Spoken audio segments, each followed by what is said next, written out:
For this week's CXFever skills video, we finally work on getting on and off the bike. And the video is presented to you by Sportful because having nice, tight-fitting clothing helps you to not get stuck in your saddle or any other bike parts. It's safer and you look better. Getting on and off the bike happens multiple times during a cyclocross race, so you want it to be a natural movement that doesn't take up a lot of energy. In fact, those movements are so important that today's video is going to focus only on dismounts, and we'll have another one tomorrow to work on remounts. The first step is to bring your leg over the bike. To do so, make sure you're holding onto the handlebar and that your weight is on the leg that won't be moving. Then you unclip the other leg and bring it all the way back by turning your hips. Make sure you don't have too much weight on the handlebars when you're doing that. All your weight should be in your feet that is still clipped. Remember that you'll be doing this movement over rough terrain and roots, so you don't want to have too much weight on the handlebar and risk going over the bar. Before actually dismounting, practice this movement of getting the leg up and over the bike a few times.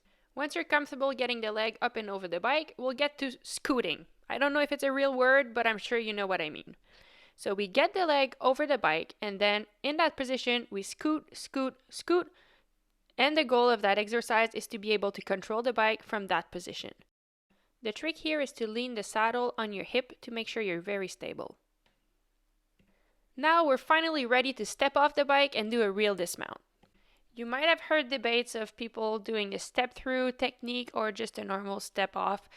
For the simplicity of this video, we're just going to step off normally with our foot behind the other pedal. At that point, the hard work is done.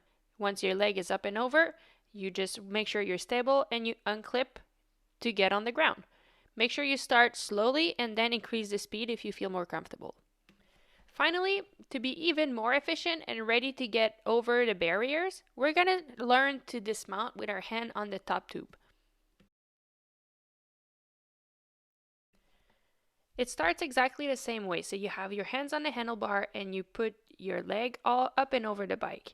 Then, once you're stable and your saddle is leaned on your hip, you take off a hand and put it on the top tube.